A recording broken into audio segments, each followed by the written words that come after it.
Good morning students. हम पढ़ रहे थे कृतिका का पार्ट 3 रीढ़ की हड्डी। इसमें हमने पढ़ा कि जो गोपाल प्रसाद और उनका लड़का शंकर जो राम स्वरूप की लड़की उमा को देखने के लिए आते हैं, लेकिन उनकी यही शर्त होती है कि लड़की ज़्यादा पढ़ी लिखी ना हो। तो इस तरह से जो राम स्वरूप जो एक लड़की के पिता हैं, वो भी अपनी लड़की की शिक्षा को छिपाते हैं, क्योंकि उन्हें लगता है कि अगर वो अपनी लड़की की शिक्षा के बारे में बता दे तो उसका रिश्ता करना मुश्किल हो जाएगा। तो इसमें हमने यहाँ तक पढ़ा था कि जो गोपाल प्रसाद हैं, राम स्वरूप हैं, वो कैसे अपने ज़माने की बात करते हैं, उनका जो नाश्ता पानी वगैरह चलता है। उसके बाद जब उमा को बुलाया जाता है तो उमा को ये कहा जाता है कि वो पान की तश्तरी मतलब पान वगैरह जो है वो लेकर आएगी। तो इसमें था कि पान की तश्तरी हाथों में लिए उमा आती है, सादगी के कपड़े, गर्दन झुकी हुई।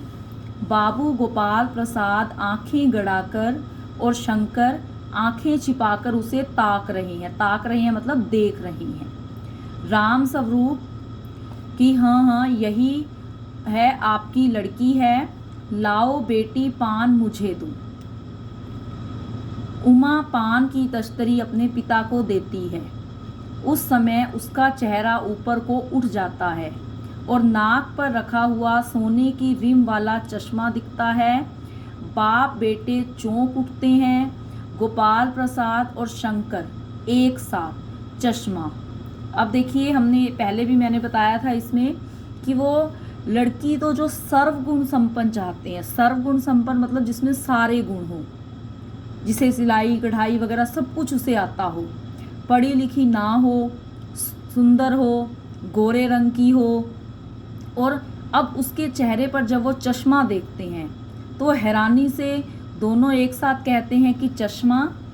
तो राम स्वरूप जरा सक पकाकर जी वह पिछले महीने में इसकी आंखें में दुखनी आ गई थी, सो कुछ दिनों के लिए चश्मा लगाना पड़ रहा है।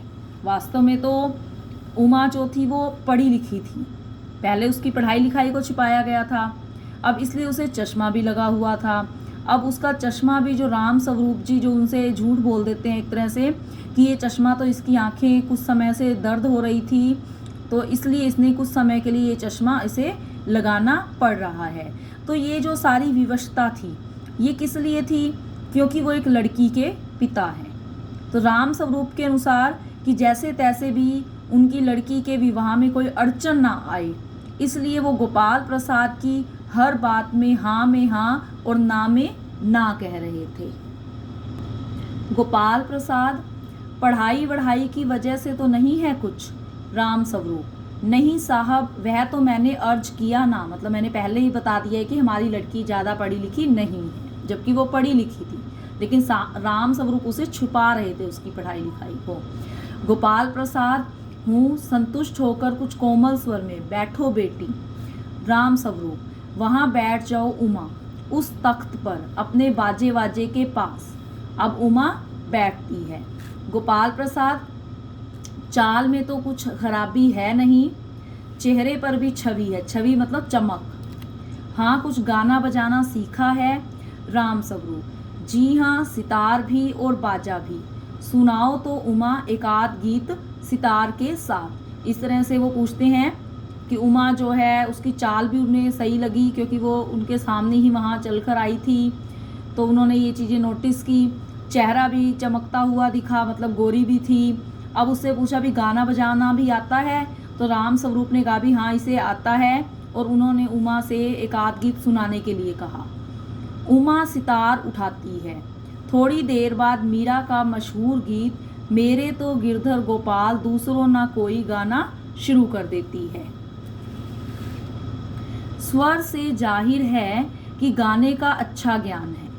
उसके स्वर में तलीनता आ जाती है। तलीनता होता है मस्ती, मतलब वो गाना जो है बहुत अच्छे ढंग से, बहुत सुर ताल से गाती है, मग्न होकर गाती है, लगन से गाती है, यहाँ तक कि उसका मस्तक उठ जाता है। उसकी आंखें शंकर की झेपती सी आंखों से मिल जाती हैं। झेपती मतलब लज्जा भरी, शर्म भरी। और वह गाते गाते एक साथ रुक जाती है। राम स्वरूप, क्यों, क्या हुआ? गाने को पूरा करो उमा। अब उमा जो बीच में रुक जाती है, राम स्वरूप पूछते हैं भी क्या हुआ, पूरा गाना गाओ। गोपाल प्रसाद, नहीं नहीं साहब, काफ़ी है, लड़की आपकी अच्छा गाती है। उमा सितार रखकर अंदर जाने को उठती है। गोपाल प्रसाद, अभी ठहरो बेटी। राम स्वरूप, थोड़ा और बैठी रहो। उमा बैठती है। तो जब वो जाने लगती है, गोपाल प्रसाद भी और राम स्वरूप भी उसे थोड़ी और देर बैठने के लिए कहते हैं। गोपाल प्रसाद उमा से, तुमने पेंटिंग वेंटिंग भी? उमा जो है वो बिल्कुल चुप है। पहले वो गाने बजाने के बारे में पूछते हैं, फिर पूछते हैं भी तुमने पेंटिंग वेंटिंग भी मतलब सीखी है या नहीं। उमा जो है वो चुप है। राम स्वरूप, हाँ वह तो मैं आपको बताना भूल ही गया कि यह जो तस्वीर टंगी हुई है कुत्ते वाली, इसी ने खींची है, और वह उस दीवार पर भी। गोपाल प्रसाद, यह तो बहुत अच्छा है, और सिलाई वगैरह? तो इस तरह से मतलब उससे वो सारी बातें पूछते हैं कि पेंटिंग वगैरह के बारे में पूछते हैं, सिलाई वगैरह के बारे में पूछते हैं। लेकिन अभी तक जो उमा थी वो चुप थी। इन बातों का सारा जवाब कौन दे रहा था? उसके पिता राम स्वरूप जी। तो जब गोपाल प्रसाद सिलाई के बारे में पूछते हैं तो राम स्वरूप ही जवाब देते हैं, सिलाई तो सारे घर की इसी के जिम्मे रहती है, यहाँ तक कि मेरी कमीजें भी। मतलब कि तो राम स्वरूप बताते हैं कि सिलाई वगैरह तो सारे घर के जो भी कपड़े हैं उमा ही सिलती है। गोपाल प्रसाद, ठीक, लेकिन हाँ बेटी, तुमने कुछ इनाम विनाम भी जीते हैं? उमा चुप। अभी तक जो उमा थी वो चुप थी। सारे जवाब किसने दिए थे? राम स्वरूप ने। तो राम स्वरूप इशारे के लिए खांसते हैं कि अब राम स्वरूप इशारा करते हैं उमा से भी वो बोले, लेकिन उमा चुप है, उसी तरह गर्दन झुकाई। गोपाल प्रसाद अधीर हो उठते हैं। अब जो गोपाल प्रसाद है वो व्याकुल हो उठते हैं, मतलब उन्हें लगता है कि ये लड़की तो काफ़ी देर से चुप है। और राम स्वरूप शक पकाते हैं। अब राम स्वरूप दुविधा में पड़ जाते हैं कि वो क्या करें, क्योंकि उन्हें भी लगता है कि अगर उमा ऐसे ही चुप रही कहीं ये लोग रिश्ता ना तोड़ दें। राम स्वरूप, जवाब दो उमा।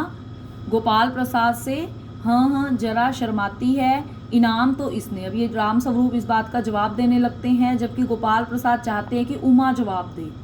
तो गोपाल प्रसाद जरा रूखी आवाज में, जरा इसे भी तो मुंह खोलना चाहिए।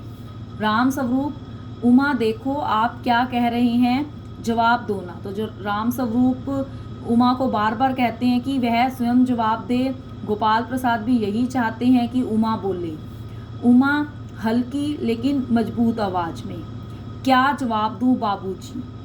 जब कुर्सी मेज बिकती है तब दुकानदार कुर्सी मेज से कुछ नहीं पूछता, सिर्फ खरीदार को दिखला देता है, पसंद आ गई तो अच्छा है, वरना।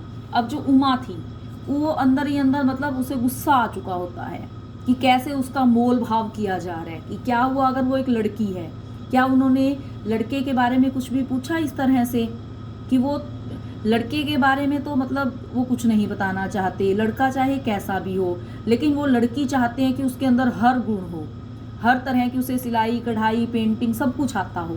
तो इस तरह जो उमा थी वो मतलब वो अंदर ही अंदर गुस्सा हो रही थी। तो जब उससे ज़्यादा ही जोर दिया गया कि वो बोले, तो इस तरह से उसने ये बात बोली कि जब दुकानदार कुर्सी मेज से कुछ नहीं पूछता तो खरीदार को दिखला देता है, पसंद आ गई तो अच्छा, वरना।